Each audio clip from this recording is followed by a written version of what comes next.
Ramiwaning kang sasangka gumenyar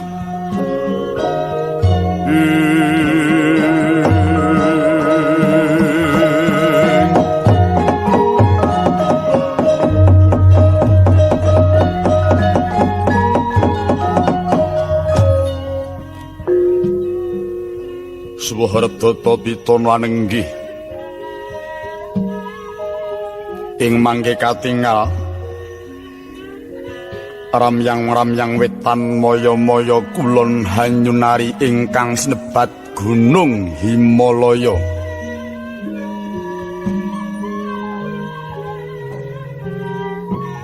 Sinebat Gunung Himalaya gunung ingkang inggil sangarcapada. Pucaking gunung wonten puntuk ingkang cacah 9 pinangka palenggahaning dewa kang awatak nawa.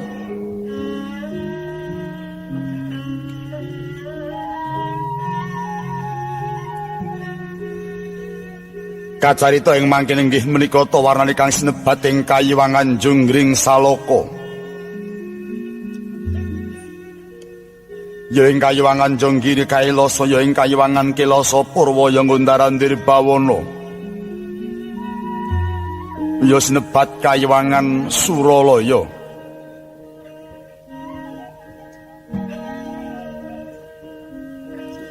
Kinarya bubukaning kandha. Duh Kayiwangan Junggring Salaka papaning kasucen. Kekelempaning para Jawata. Nadyan akeh Kayiwangan Manik Gandara Tanguntara Segara Ngargadahana. Parandene datan kadhi ing Kayiwangan Junggring Salaka. Ana padhang dudu padhanging rina, ana peteng dudu petenging wengi. Ingkang sumunumuhung cahyaning Kayiwangan.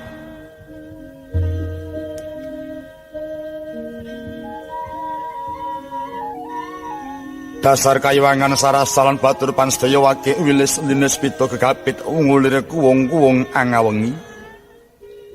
Wanguning kembang-kembang ingkang jinembangan sami pinetha sapon-ropon pepantane sarwasari pethetane pinadut.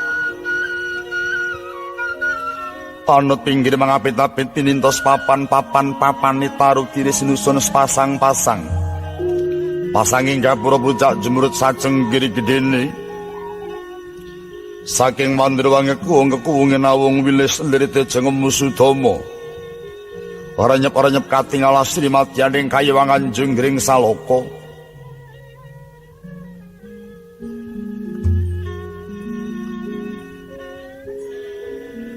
nenggih ingkang ngrenggani mungguing kayuwangan yekti menika ta diwaning para dewa kang awewisik Sang Hyang Guru.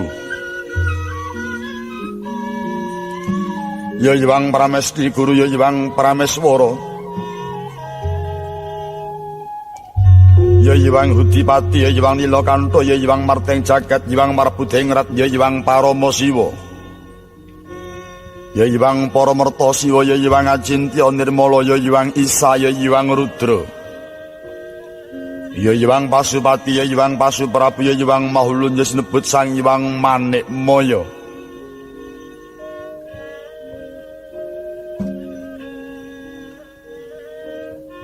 Nalika prayogi Hyang Manikmaya miyos ing bale paparyawarna lenggah wonten ing Palangkarna kang kepareng abiyantara inggih menika ta warnane Jawata ing sidik pangudal-udal. Wisik Resi Narada ya Resi Kaneka Putra, ya Hyang Priyapurana, ya Hyang Dewarsi, ya Hyang Ketekrisi, ya Hyang Arasinggana, ya Hyang Narada dadi sayekti Hyang Narada dadi kamituwaning para Jawata ing Junggring Saloka. Semambung pungkur makidupuh susilastawanengih menika ta biswaning Jawata ing Salendra bawana Sang Hyang Indra, ya Hyang Sakra, ya Hyang Surapati, ya Sang Reksi Upadya. Ing jawiyandhe rembalabar biswaning para Jawata Durandara ingkang tinindyan kelawan Sang Hyang Brahma. Duk nalika mangke Hyang Guru menggalih dhateng gara-gara ingkang sumendul wonten ing kayuwangan Junggring Saloka. Mila nyaketaken dhateng pilenggahing Hyang Narada. Ing ciptarsa kakanthi wawan pangandikan ngrembak dhateng gara-gara ingkang sumendul ing kayuwangan Junggring Saloka. Ingkang piniji Hyang Abiyantara repepeh panyayah sata minggah krama. Teka mangkono wijiling sabda ingkang dereng kawiyos sing lesan saking Sang Hyang Hudipati. Nuwun sembah nireng ulun kapuraba risang murubengrat.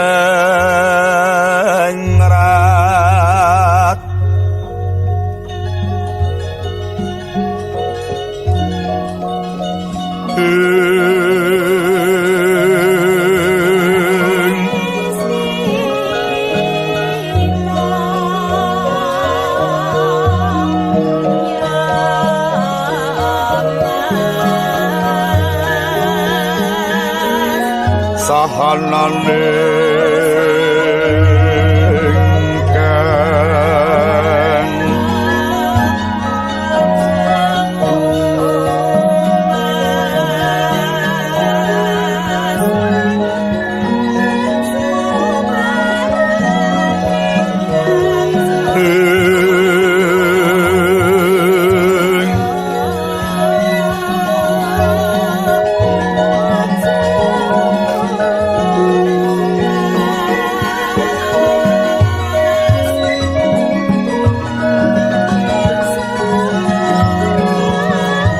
kanang sing tasih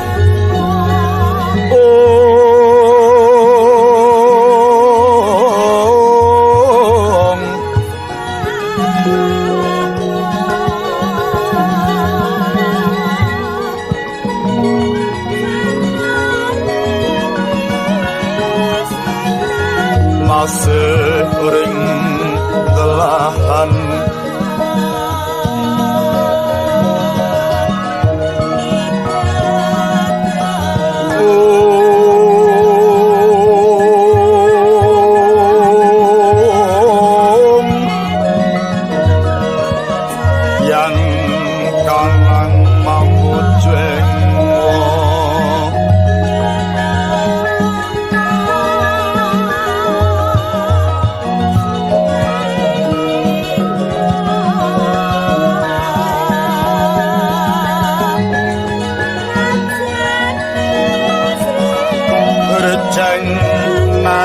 kaningrat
kang kati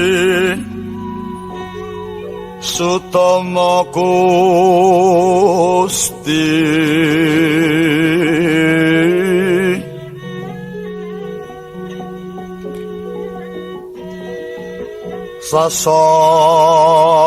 sasangka kasungan Surya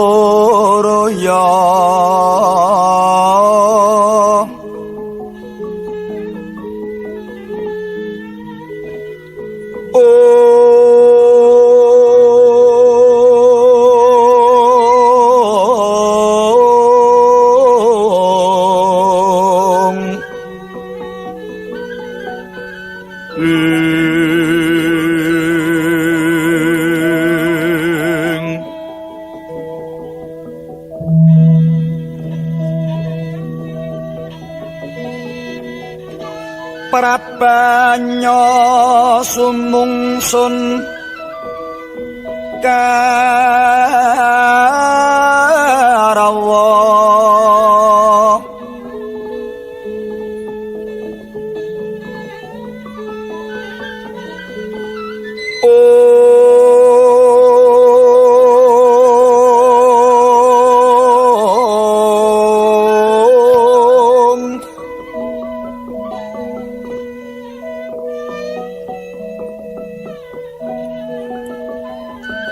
lara suruming sari-sari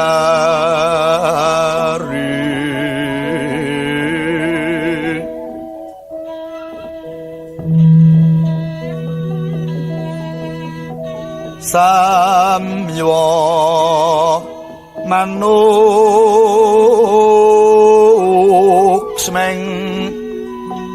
salira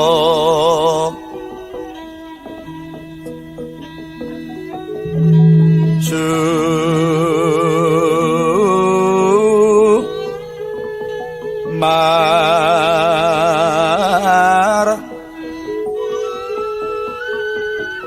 manira sukamto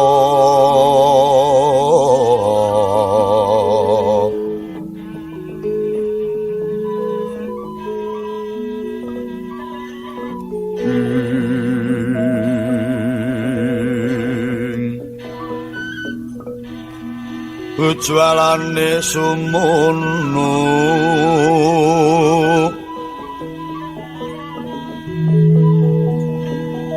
marapuka candra kusuma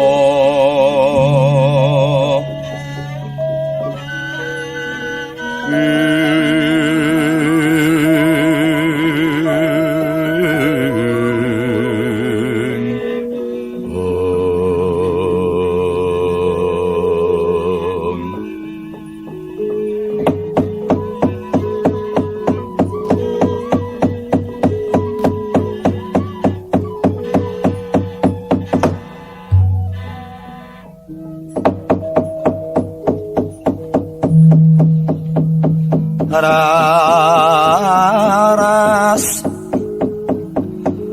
kang alenggah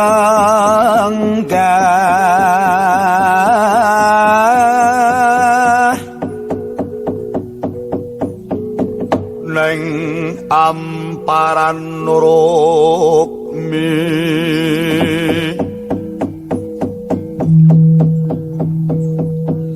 akarya asmara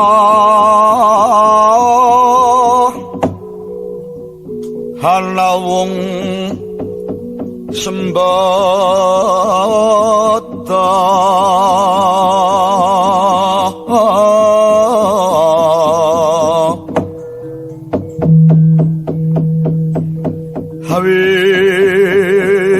hawinget wahwing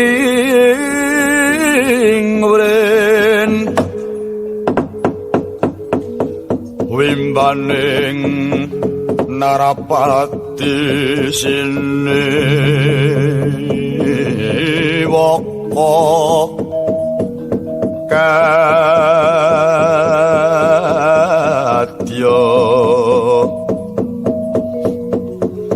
maha Bathara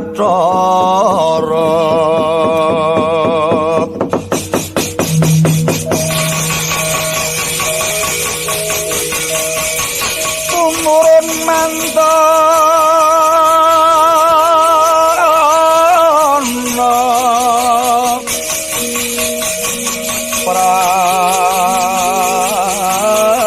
prasitaning dadi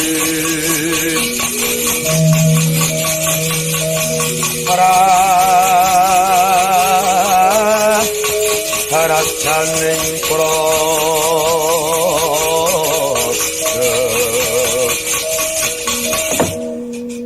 yo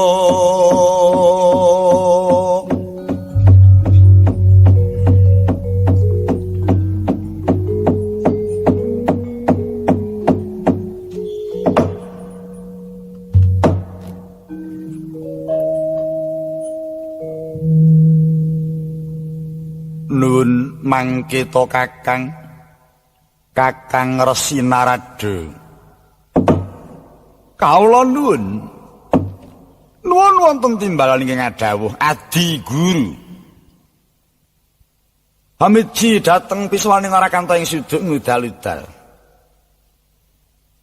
sarawujing ngandika kakang ulun ngaturaken pasgahan pana krami permbagi katur wonten rasa jengandika kakang Narada kawula nuwun inggih nuwun dhateng kadhahat katedha kalingga murdosih pana kraminipun paduka Adi Guru lulus rarja sawaning Arakanta ing sidik mangudal-udal kinalisaken ing pangrencana manggih ing kayiwanan namung wangsul puja pangastawanipun ingkang raka mugi kunjuk wonten ing sahandhap pepadanipun paduka Adi Guru kawula nuwun Kakang Narada sampun ulun tampi kanthi gembiraning manah pangastawa saking jengandika kakang amimbuhana rah daging ingkang yuwana mugi kaprayogiaken anggen jengandika pinarak lenggah kakang Narada kawula nuwun kados boten kirang prayogi Adi Guru kulup Indra kawula nuwun wonten timbalan ingkang adhawuh Rama kulun hamiji dhateng putra paduka kula pun Indra marma jeneng kita kulup ulun biji hayu dadi guping ati nira ngger Indra kawula nuwun inggih dupi putra paduka tampi timbalan paduka pukulun raos sing manah pindha kambengan salomba pinanjer wonten ing alun-alun katempuhing Marutagung dahat kumejat mitir carupura kaliyan maras ananging dipi kula marang rasa paduka Hyang Adi Pekulun raos sing manah asrepan nyayah sniram tirta wayuwan jenjang tan pisan anggadhahi raos maras menapa ta darunanipun karana kula ngrumaosi handap panggenan kula turut sawetawis anggen kula swita ngrasa paduke wangadi pegulun ambek menawi kula nandhang dosa sintintang pareng murbah masih semuhung paduke wangadi pegulun tembung tadah wadana kakurupna wonten ing balabak kapandhuk waras trolungit sampun to ingkang siang sanadyan toratri sampun kula unjukaken wonten ngarsa paduke wangadi pegulun kawula nuwun Ulup Indra kejeron penampa munduran kaya nandhang dosa kita kulup ngaturake pati urip ana binicara sagalak-galakaning Sardula kaya tan kuwawa mangsa marang gogori dewi apa maneh tumrap jeneng ulun marang kita kulup kaya akeh palimarmaning panjenengan ulun awit sapa ta ingkang kawogan babati rungkut ngobori petengejem gumbal ruwet muhung jeneng kita kulup Indra nuwun ngaturaken sangat agenging penuwun ingkang tanpa pepindhan Iniat mojo paduka kula wangadi pegulun kinajak dhateng sasamining para kadang durhandura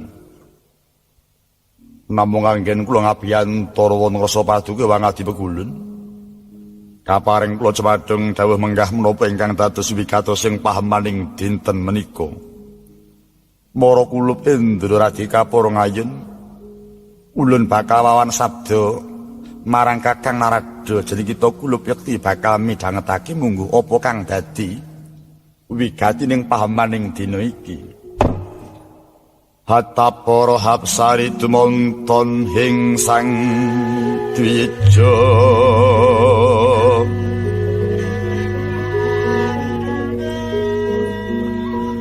kadya ngewara jiwa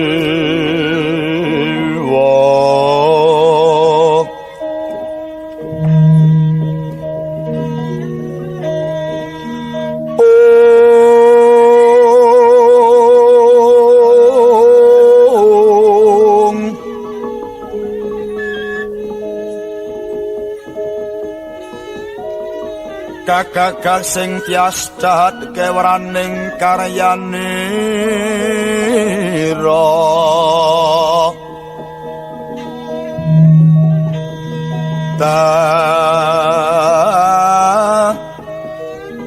tan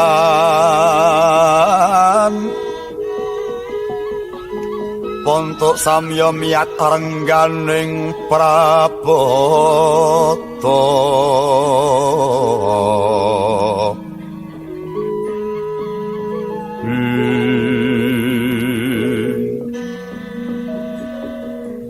Haraning kadhep kumelapindo pangawening sang dwija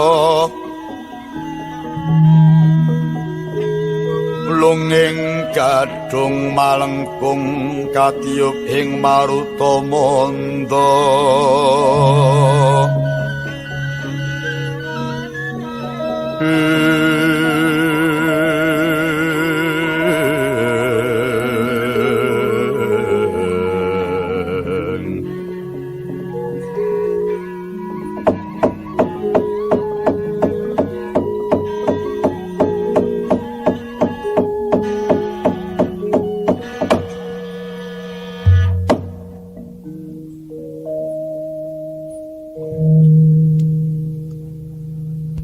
Kakang Narada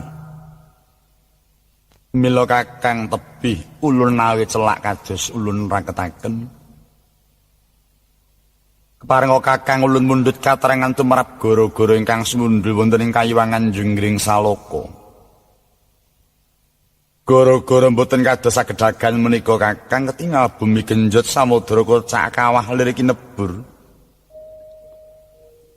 orang ngat singating lembuan dinumpak ing bali papar warna kados arsa hanjum plangom menika gara-garanipun menapa kakang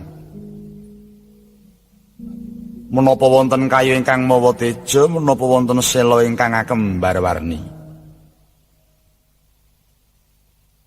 menawi wonten kayu ingkang mawa teja kakang Mugi kapundhuta dhateng Kayuwangan pinangka kangge gantos saka guruning Bali Araras.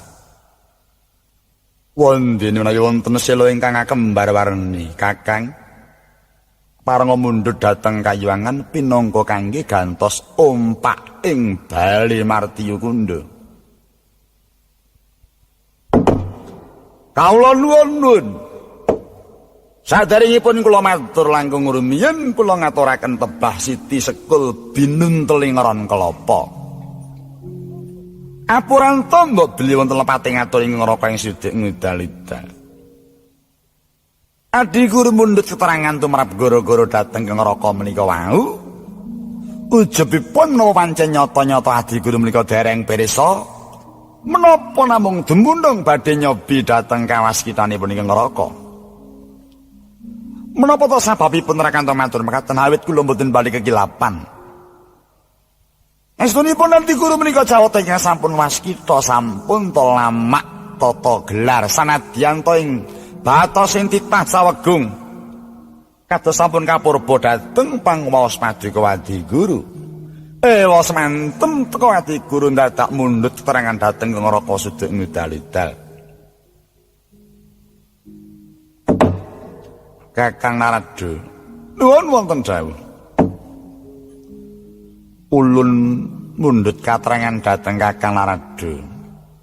Sanadyan ulun menika sampun wuninga ananging Kakang jangkeping pirembagan karana Kakang menika dados paranpara. Saupami ulun menika mboten dangu perkawis menika dhateng Kakang, lajeng menapa ingkang badhe ulun rembak kalian Kakang Narada? Oh, ngaten kawula nuwun. Nggih. Ngaturaken panuwun langkar. Parayoginipun kedadipun rembak ingkang gayeng mekaten. Ati Guru gara-gara ingkang sumundhul wonten ing Kayuwangan Jenggring Saloka menika lugunipun boten wonten malih.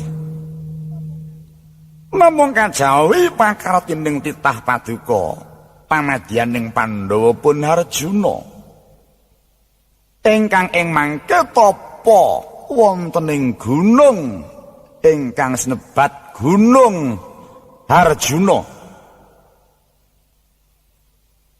Menapa to wigatosipun dene Janaka tapa wonten ing Gunung Arjuna? Mboten wonten malih ingkang dipun gayuh. Namung kajawi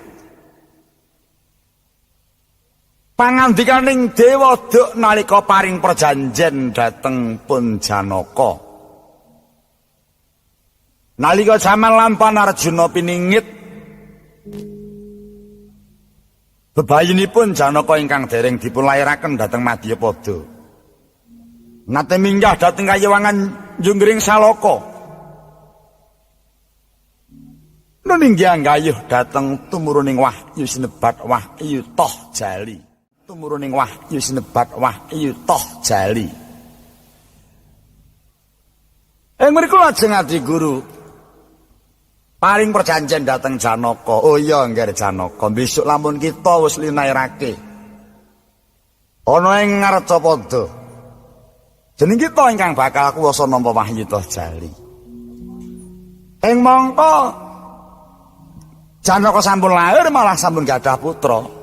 Ewadene Adi Guru dereng maringaken Wahyu Toh Jali dhateng Janaka mila mboten mokal. Kados dipun osekaken manahipun Janaka. Lajeng piyambakipun mertapa wonten ing Gunung Arjuna kala wau. Ingkang menika kula sumanggaaken mengko Paduka Wadi Guru. Hong mangarcana maya sidis karing bawana langgeng. Kakang Narada, inggih. Ulun ngrumaosi menapa ingkang dados sabda ulum tumrap dhateng Janaka Duk nalikanipun dereng linairaken wonten Ngarcapada minggah dhateng ing Kayuwangan.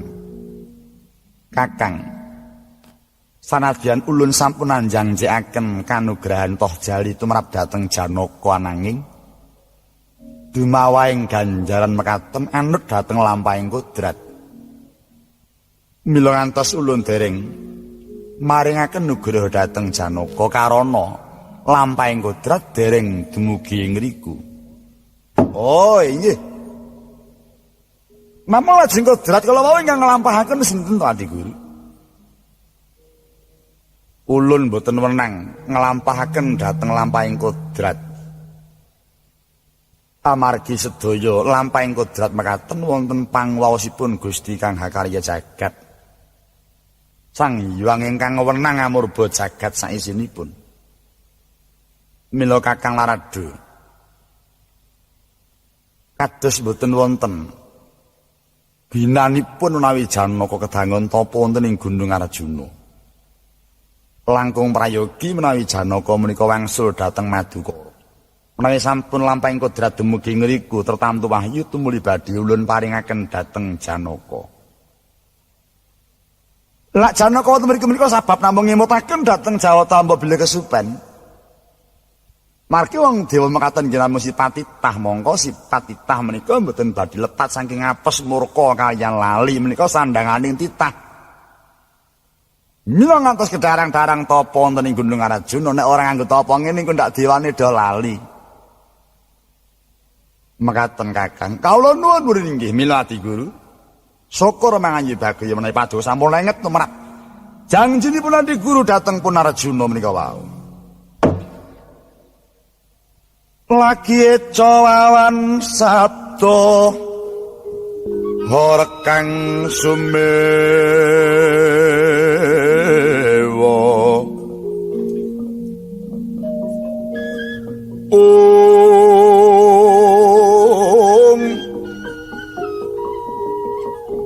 kekering pasewakan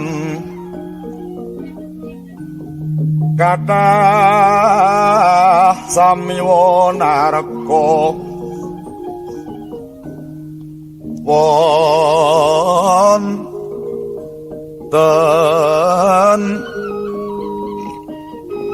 dwirata mata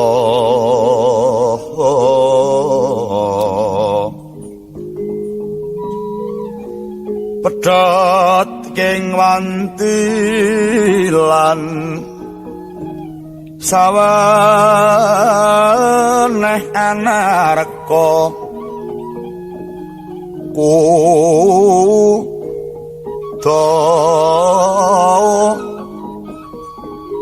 tilara pandengan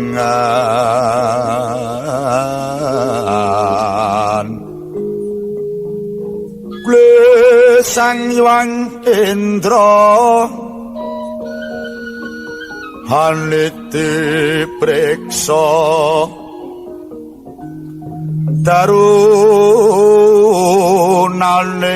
kita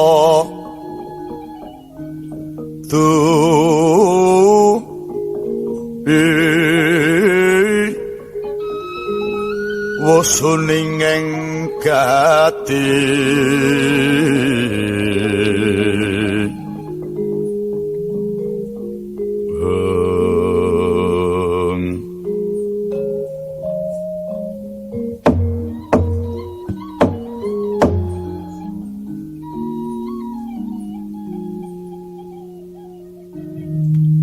yo swan mangarsa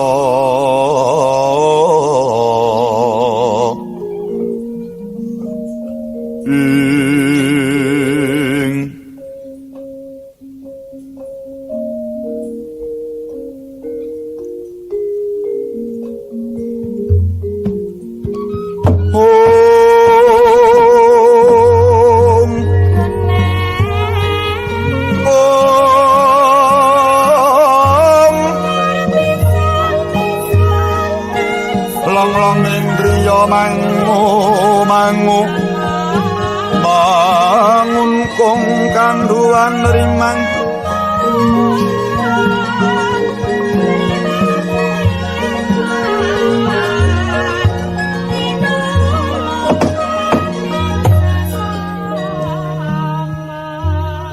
ora pepeh pindha sata minggah krama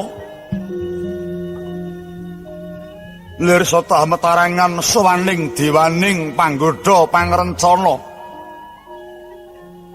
Widodari saking Kayuwangan Dandang Mangure nenggih Pandya Bathari Durga. Menika warnane Bathari Durga.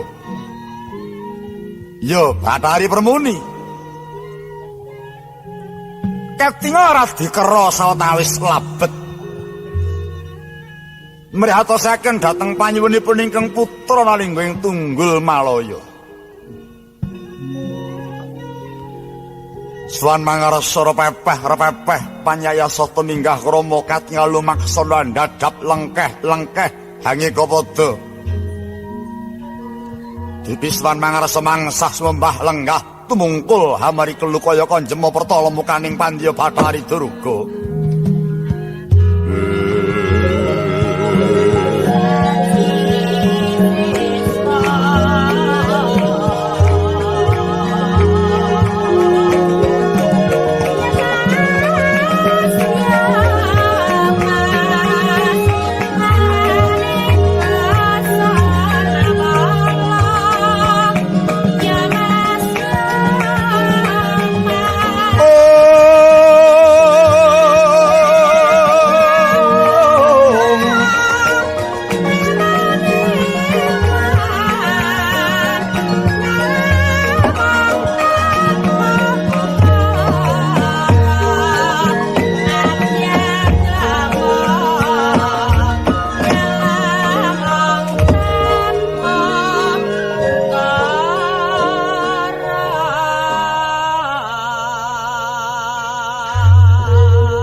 Hangudari tias ora riwut Huruwati rawat awawati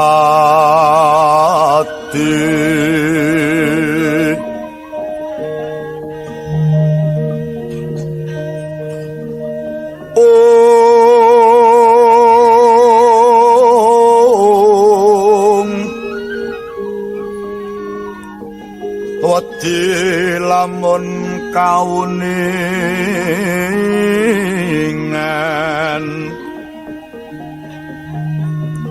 mring sang hambek ngumoloti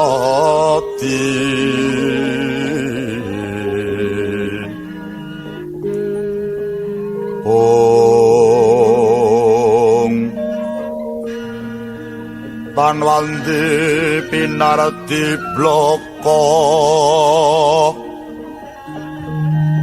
kacurnan kang hambek judi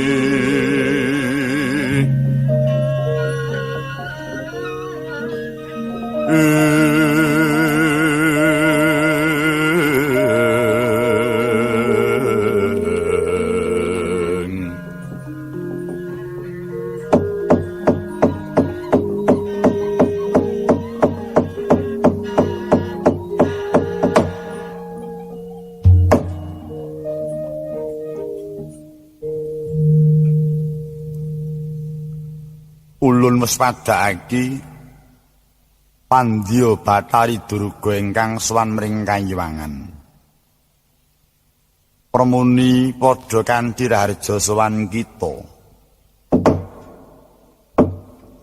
Kawula nuwun inggih ewang adi pekulun.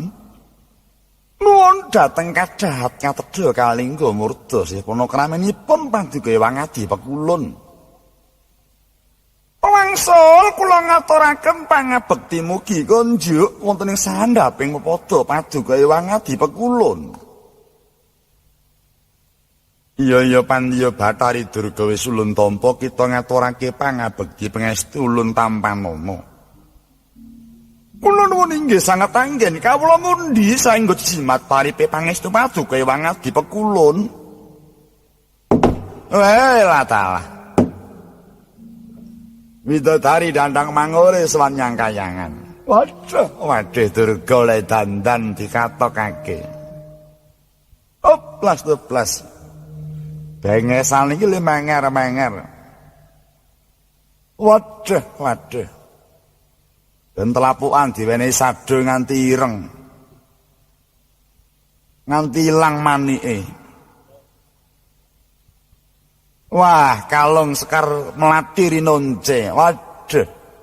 Gandane nganti ngebaki ing Bali Araras. Mongko kembang melati kuwi keremenane Adi Guru. Durga.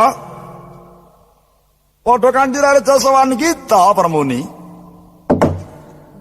Kula nuwun inggih Ewang Adi Pekulun sampun kula tampi paring permbagi paduka Ewang Adi Pekulun Narada. Kula ngaturaken pangabekti mugi kunjuk. Ya, Durga wis ulun tampa kita ngaturake pangabekti. Prayogakna ya Durga. Nuwun inggih kados boten kirang prayogi.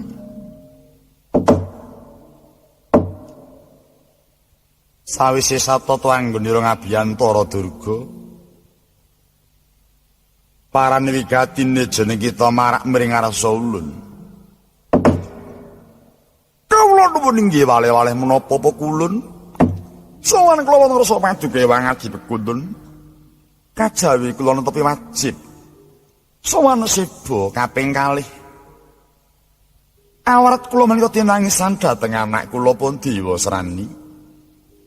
Ingkang piyambakipun mentas nampi wangsiting Jawata bilih mangke dewa badhe maringaken kanugrahan dhateng Arcapada. Ingkang sinibat Wahyu Toh Jali. Sangat penyuwunipun anak kula Pondiwa Srani kepengin badhe nggayuh mandhaping Wahyu Toh Jali. Pinangka daya kekiyatan anggenipun Dewa Srani jumeneng nata wonten ing Kraton Tunggul Malaya. Nalika semanten lajeng sowan dhateng ing Kayuwangan Dandang Manguri marak dhateng ngarsa kula ingkang wigatos nyuwun dumateng kula ingkang supados kula puruna nggayuhaken mandhaping Wahyu Toh Jali. Duh Pekulun, gegandhengan kula menika ngurmaosi dados tiyang sepuhipun Dewa Srani. Sinten malih ingkang badhe mikir dhateng anak kula Dewa Srani menawi boten kula. Amargi namung kula ingkang dipun tenga kaliyan Dewa Srani. Badhe nyuwun dhateng kengramanipun mongko kengramanipun awis-awis mertinju.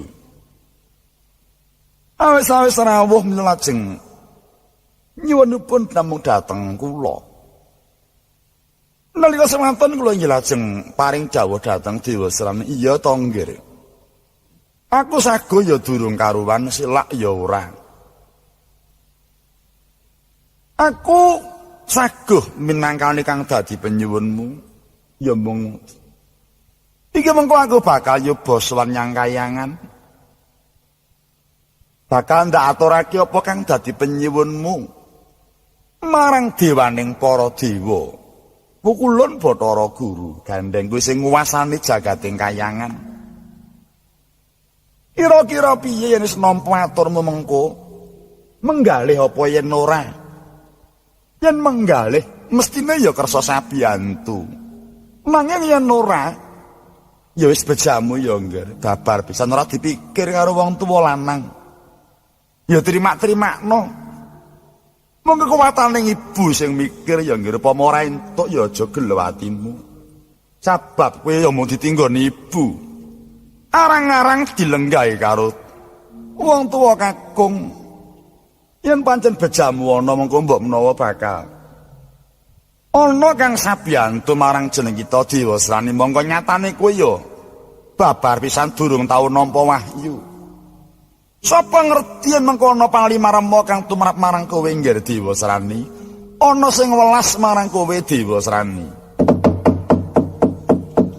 Lang-langing driya mangu mangun kong kanduan rimang lurlena tanpa kanen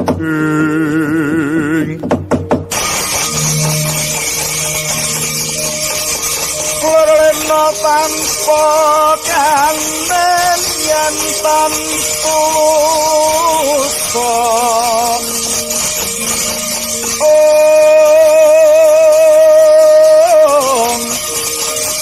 mengkutang siah utama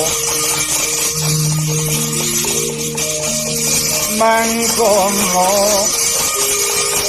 Nalendra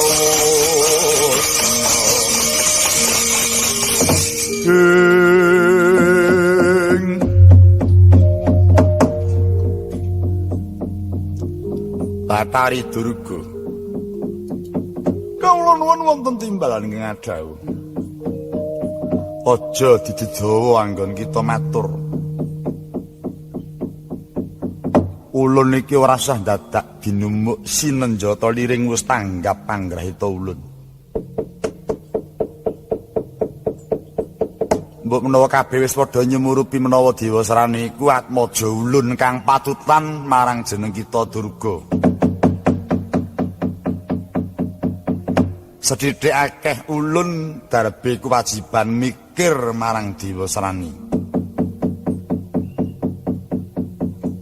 Uga ulun ngrumangsani selawase dadi atmaja ulun babar pisan durung tau nampa nugraha sangka jeneng ulun. Ora kok sabab ulun ora gelem mikir marang Dewa Serani ku ya ora. Nanging gandeng ulun ngerti menawa wektu dina iki Durga wis ora ijen maneh. Wis ana ingkang mengku yaiku Bathara Kala. Kang uga isi atmaja ulun pribadi. Upama ulun bakal mikir ya yen Kala kuwi lila atine.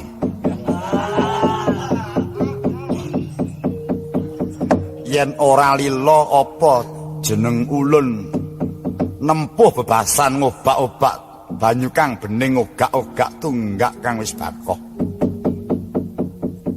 Kajaba yen pancen wis ana lumunturing Bathara Kala kang wis ora gelem mikir Dewa Serani nyang endi maneh parane. Lamun ora jeneng ulun kang kudu menggalih marang putra ulun Dewa Serani. Mula Durga ora perlu dadak pinerdawa kang dadi atur kita. Aja kuwatir ora-orane yen ulun ora sabiyantu marang Dewa Serani kuwi roh ulun. Kuwi wiji ulun sing kepiye wae ulun kudu budidaya. Mamrihake marang kamulyan katentreman karaharjaning si Dewa Serani. Nyentanipun Maduka nggih sampun dangu mboten nate tinju dhateng Kayuwangan Dandang Mangore. Sajak ya wis tega karo Durga. Aja ya lali karo Durga. Ora jeneng lali Permuni. Ulun wis paring dawuh mau ngarep. Lamun jeneng kita kuwi kangen karo ulun cukup munggah nyang Kayuwangan, ora perlu ulun tumedhak nyang Dandang Mangore sabab mengko mundak ora kepenak rasane Bathara Kala karo jeneng ulun. Ingkang mangkono Durga. Apa panyuwuning Dewa Serani ulun bakal ngudaneni. Wektu dene iki ulun bakal budidaya supaya wahyu tinampa marang Dewa Serani. Kaget risang kapirangu rinangkul kinembet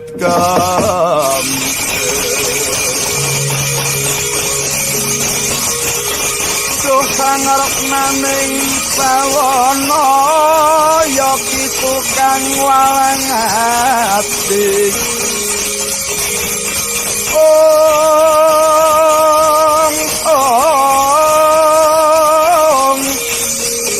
ya kitu kang nemoting bias ya kitu kang kudu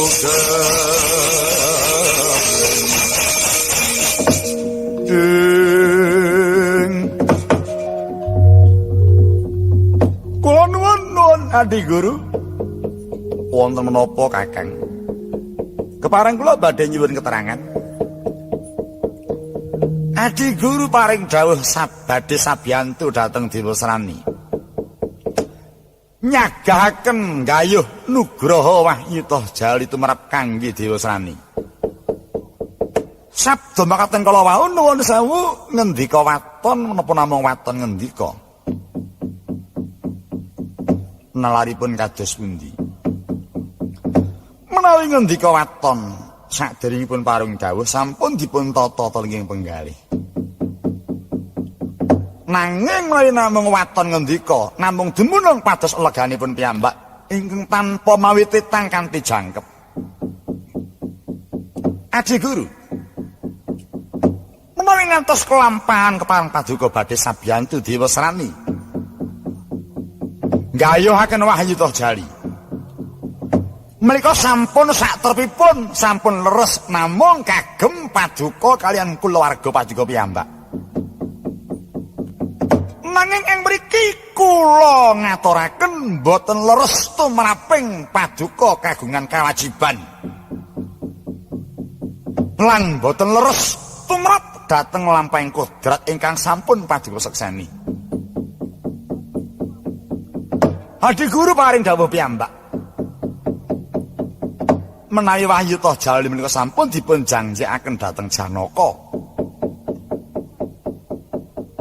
Lajeng Janaka kedah kantun ngentosi dhateng lampahing kodrat. Mila kala wau kula lajeng matur, kinten-kinten ing nglampahaken kodrat menika sinten? Adi Guru paring dawuh, sedaya menika wonten ing astaning Sang Hyang kang amurba jagat saisinipun.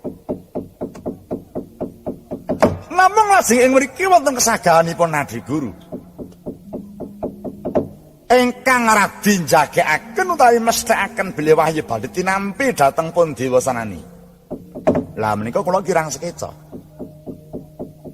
Adi Guru sampun janji piyambak bilih Tohjali badhe dipun paringaken dhateng Janaka.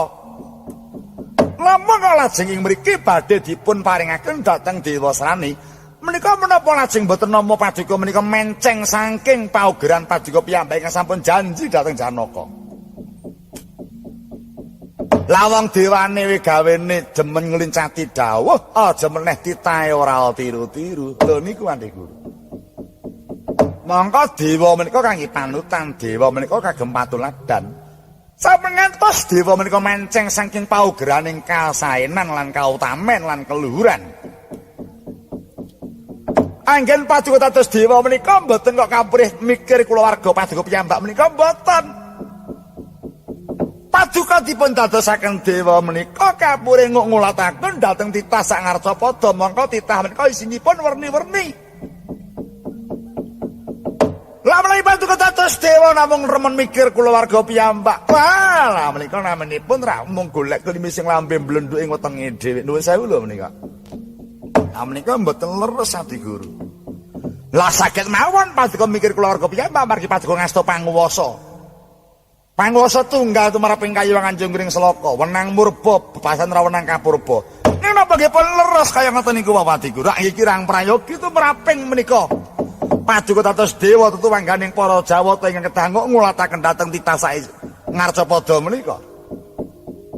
Nek pancen mung dadi dewa mikir karo keluargane dhewe tunggale akeh, kabeh wong bisa.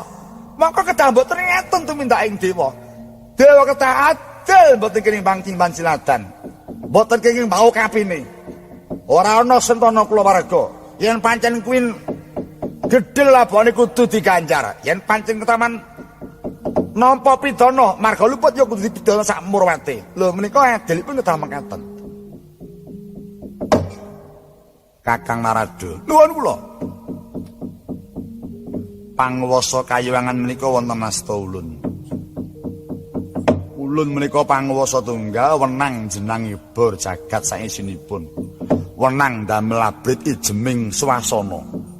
Sinten ingkang badhe merengkang saking panguwas ulun sami kalian wani dhateng panguwas tunggal ingkang wonten Kayuwangan.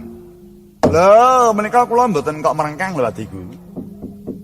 Kula namung dapur ngengetaken dhateng paduka Adi Guru. Awit Adi Guru sampun janji piyambak. Kakang Narada, sampun ulun dawuhaken. Ulun wenang anjabel sakata ingkang gumelar, wenang anggelar ingkang pancen boten wenang kagelar dening asanes. Menika panguwasa ulun. Wah, lah niki. Dados prawi ngaten rasa paduka Wahyu tetep badhe dipun paringan Dewa Srani. Inggih, karana menika putra ulun kajawi menika Dewa Srani inggih babar pisan dereng nate nampi wahyu saking dewa. Nah, Mawi paugeran Dewa Srani menika babar pisan dereng nate nampi mahi saking dewa. Sakathahing tiyang nampi ganjaran menika mesti kathah lelabuhanipun. Tanpa wonten lelabuhan kula kinten ganjaran mboten badhe tumanduk. Indah ing pangkat semanten ugi kedah mawi lelabuhan. Menawi wonten indah ing pangkat tanpa lelabuhan menapa-menapa menika namanipun inggih badhe kisuh lampanipun. Laing mangke menawa sababipun Dewa Srani babar pisan dereng nate nampi ganjaran karana Dewa Srani nggih dereng nate labuh dhateng sak sinten kemawon. Lah wonten mriki menika lepatipun Dewa Srani. Piyambakipun ngraos marga dadi anak ing dewa, dadi anak ing penguwasa tunggal. Apa kok gunane dadak labuh karo sapa-sapa wong aku anak panguwasa tunggal? Wong tuaku sing mangreh jagat sak isine. Wenang apa-apa, wenang apa-apa, wenang apa-apa, ora perlu dadak aku sabiyantu marang sapa wae. Ora perlu dadak aku nyedhaki marang para brahmana liyane. Lah menika tundhonipun dados lare ingkang kugung marga ngendelke dumeh anak panguwasa tunggal. Monggo jane mboten ngoten niku tumindake. Ngelingi anake wong panguwasa ki malah kudu luwih semanak, luwih semrambah, aja gumendhung kumalungkung, aja kumingsun. Kepara lembah manap andhap asor karaben kagem tatuladan. Ning nek Dewa Srani mboten. Lah sak menika wangsul Janaka. Menapa sebabipun kok Janaka lajeng sampun kathah ganjaran tinampi dening Janaka? Inggih saking lelabuhanipun Janaka piyambak. Sopi, sedeng Janaka rabi ki mawon kedah mami lelabuhan. Mboten wonten kok lampahan Janaka rabi tanpa lelabuhan menika mboten wonten. Tapi kuwatir madosi. Rabi Widodari inggih dipun kanteni lelabuhan nglabuhi dewa mejahi Prabu Niwata Kawaca. Tapi Rabi anak pendhita mesti dipun sangkani marga anak pendhita mawar dilamar karo sapa-sapa ora gelem. Terus ada dirudha peksa Janaka teka terus ditulungi ratu sing arep meksa mati, putrine dirabeni Janaka niku nggih mawi lelabuhan. Lho, menika dados samanata wonten pangaraos menawi Janaka kakehan kanugrahan sabab dewa padha tresna nyang Janaka tok ora nyang liyane. Niku mboten. Margi Janaka kathah lelabuhanipun. Kakang Narada. Nuwun kula. Ulun sampun paring dawuh dhateng Durga. Badya kados punika badhe ulun tindakaken wahyu kedah tinampi dening Dewa Srani. Wahyu kedah dipun tampi Dewa Srani. Inggih. Oh nggih. Menawi ngaten nyuwun pangapunten Adi Guru. Wiwit dinten menika kula nyuwun pamit medal saking golonganing dewa. Kula masrahaken busana kula kadewan wiwit menika kula mboten sesebatan Bathara. Nyuwun pangapunten kula medal saking rombonganing dewa wekdal menika. Menapa sababipun? Ah nggih. Kate nimbang mangke kula kelepetan tirta leta luwung kula mboten badhe dumut paduka Adi Guru. Amargi kula nggih babar pisan mboten rujuk kalian pakarti paduka. Amargi kula nggih babar pisan mboten rujuk kalian pakarti paduka. Ingkang nama mbanci demang siladan isih mikirake nyang kula wargane dhewe katinimbang uriping bebrayan. Kula mung kirang sarujuk. Lah yen ana panguwasa mung tumindak kaya ngono, oh, selawase ora bakal bisa tentrem jagat sak isine. Amarga sipating panguwasa modhen mikir nyang kula wargane dhewe ingkang tanpa melu marang benering bebrayan. Nyemanggaaken Kakang Narada. Oh nggih. Cetha pados sampun kelimputan dening pakatining Durga. Namung kula gadah sesanti, wong temen bakal tinemu wong salah bakal saleh. Suradira jalin lepul dening pangastuti.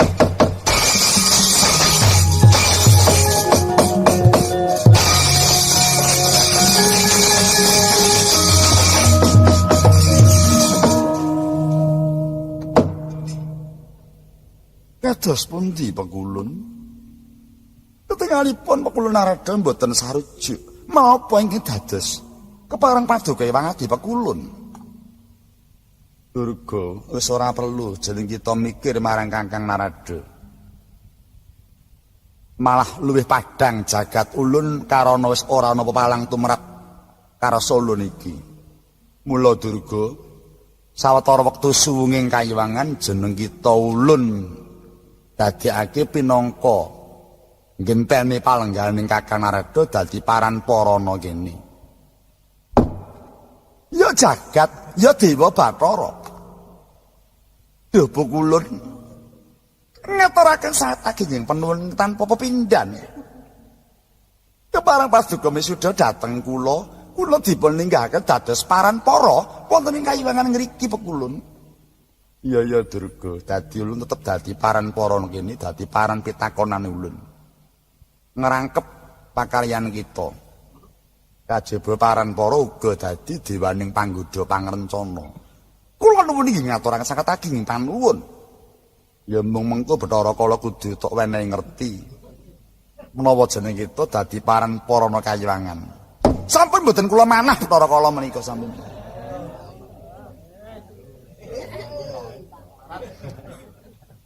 Sampun kersanipun. Bathara Kala wis tuwek.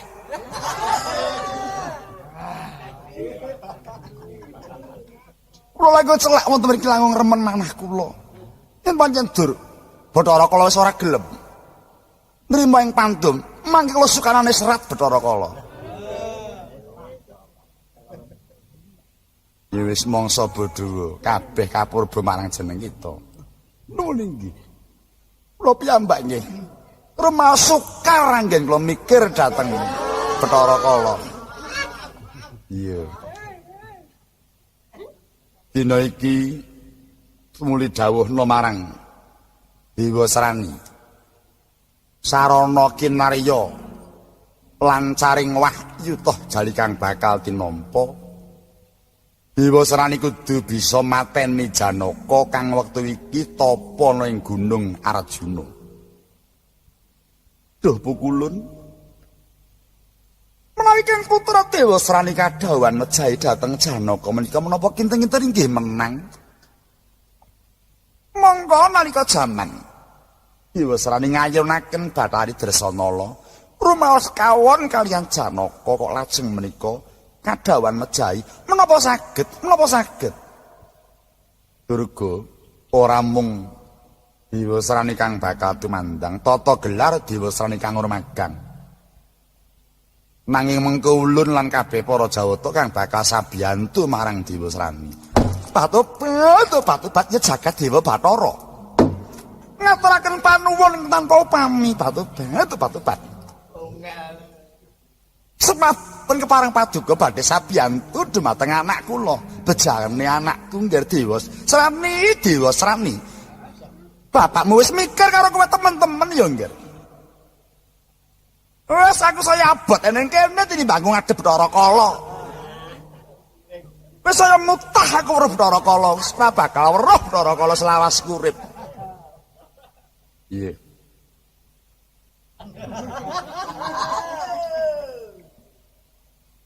Kula ingat kepareng kula nyuwun pamit pekulun kula badhe ndhawuhaken dhateng anak kula Dewa Srani. Ingkang ndhawuhake aja jeneng kita Durga. Karben Indra wae. Ingkang kinen ndhawuhake marang Dewa Srani. Wekdal menika larenipun inggih nderek. Namung nenggo wonten ing repat kepanasan. Ya wis mengko karben diperpeki dening Indra kula wonten dawuh. Dawuhna para kadang dewa. Sabiyantu marang Dewa Srani nyirnakake si Janaka. Menapa dosa kelepatanipun kita ora perlu pitakon. Menawa kita takon dosane Janaka nyemplung menyang kawah kita bakal nyumurupi dosane Janaka. Ngono iki. Nyuwun pangapunten nuwun iki kepareng kula nyuwun pamit. Tumuli badhe marintahaken dhateng para kadang Jawata lan dawuhna marang Dewa Srani supaya mbukane nyirnakake marang si Janaka. Kawula non. Kita kudu sabiyantu marang Dewa Srani. Kula non. Kapan kula nyuwun pamit to kulun? Durga jeneng kita bebarengan karo ulun wae. Karben para putra andingini. Jeneng kita wae nunggal sak titian karo ulun nitih Lembandini. bebarengan memanuki marang lakuning para dewa. Nun inggih boten langkung ngaturaken panuwun iki tanpa pepindhan kepareng Paduka. Ndawi dhateng waspados sesarengan kaliyan Paduka pukulun. Iya. Bareng sukar. Indra kawula nun wonten dawuh. Mara enggal bebarna.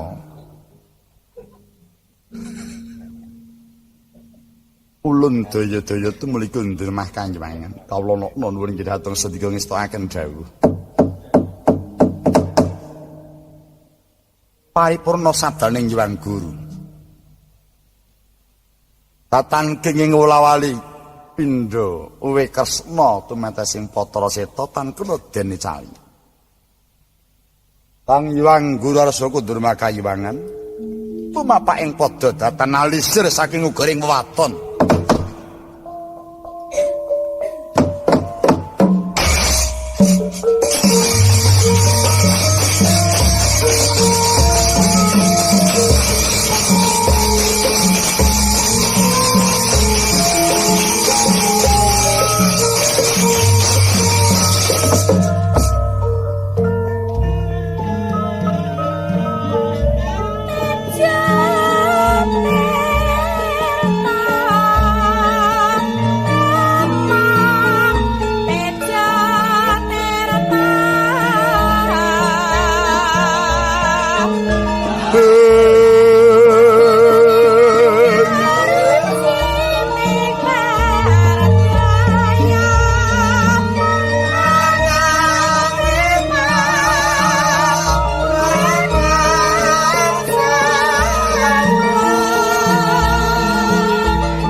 Sampun kundrang daton Sang Hyang Guru tindak nyolengkeh-lengkeh lir Singalupa.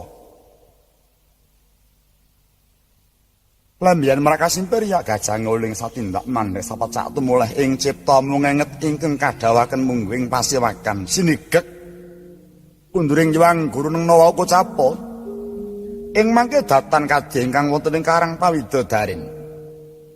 Katingal Bathari Moranti ingkang pareng lenggah kahadhep sangya para hapsari. Katingal lembing nglaras ing penggalih.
Menawi inggih menika tawarnane ingkang dumunung wonten ing Karang Pawidodaren.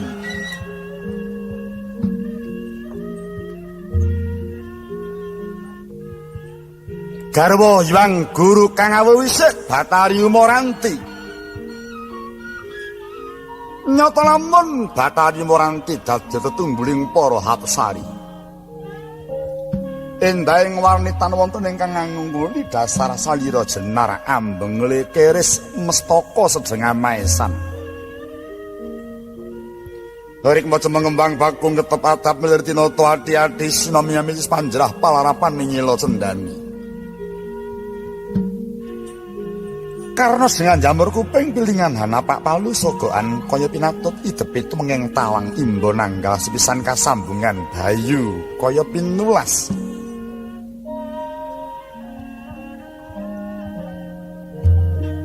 Netron jahit alindri pangarasan ramping wangi nyangkal putung pepasulir pinatut grono ngrungi latinya manggis sekarengan.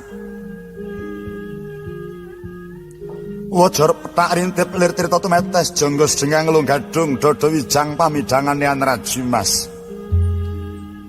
Pambayun hangin nyudento bebayu katon ngalan cangas taling diwa gading dari jini mujuk tanjung lambung hanawon kemit. Cedhek mungal pocong sedelir pinatut pupuh hamuk kang gangsir jajeng kulir cupu manik garis lurus turut amrit kempol kiyal hangem anak kencet lenggang moyo-moyo tungkak bunder lir jinongko. Telapahan ngamparan gading dari jitu jempol kaya sirah sarpo yen mesem pait madupin mastika. Lamun cirondro basan kurang condro luwih warna. Nalika pinarak Bathari Musnambi mirengaken nguling gongsa Lokananta ingkang munya gending Larasati Slendur 6. Binarung pangli ing waranggana Karang Pawidodaren.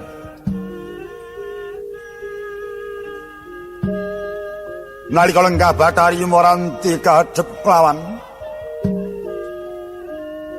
widodari kekalih ingkang dados kelangenaning Bathari Moranti.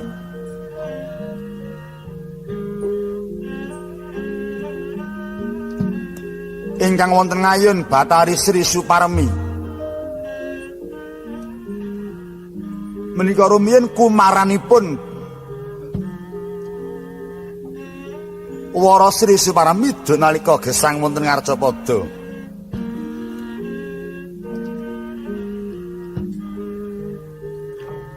Wonten ing wingking Bathari Sidhem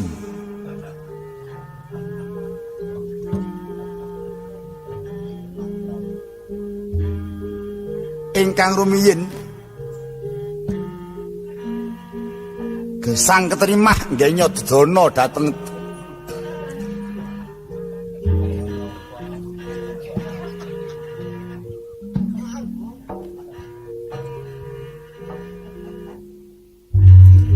para bebrayan ingkang sami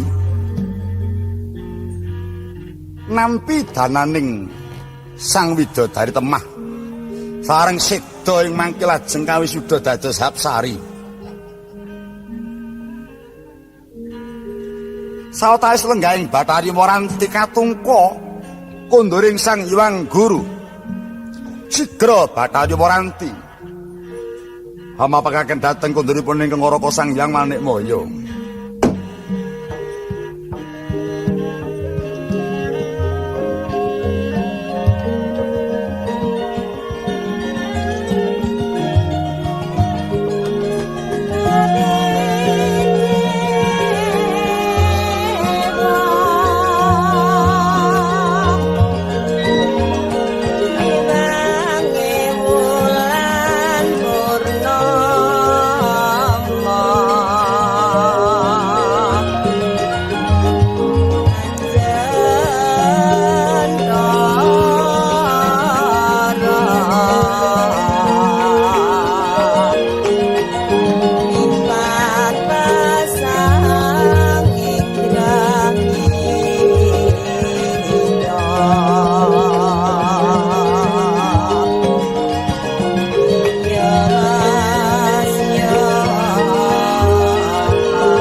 Sutyaning sun Gusti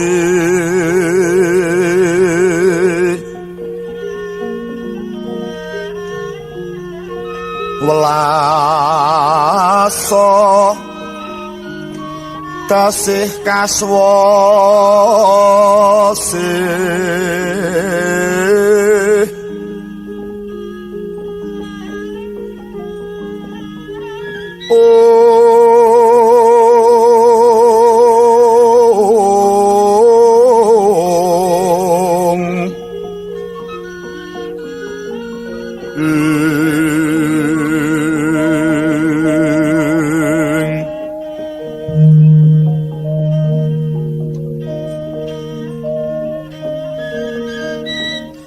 margiyuh lara asmara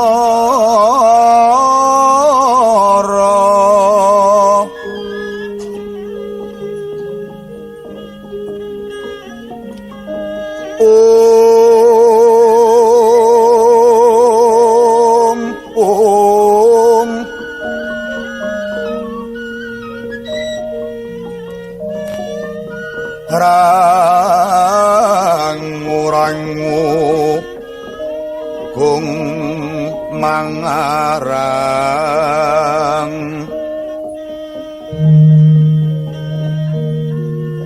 Dyah paringa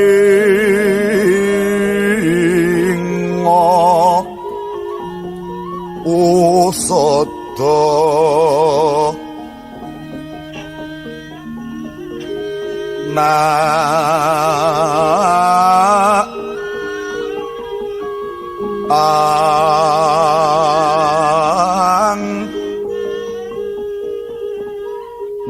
jiwa kawula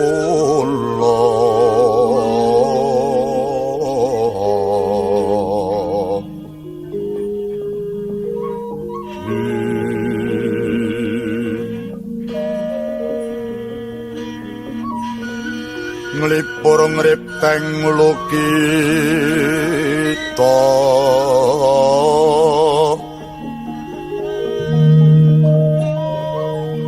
sinawung langen kusuma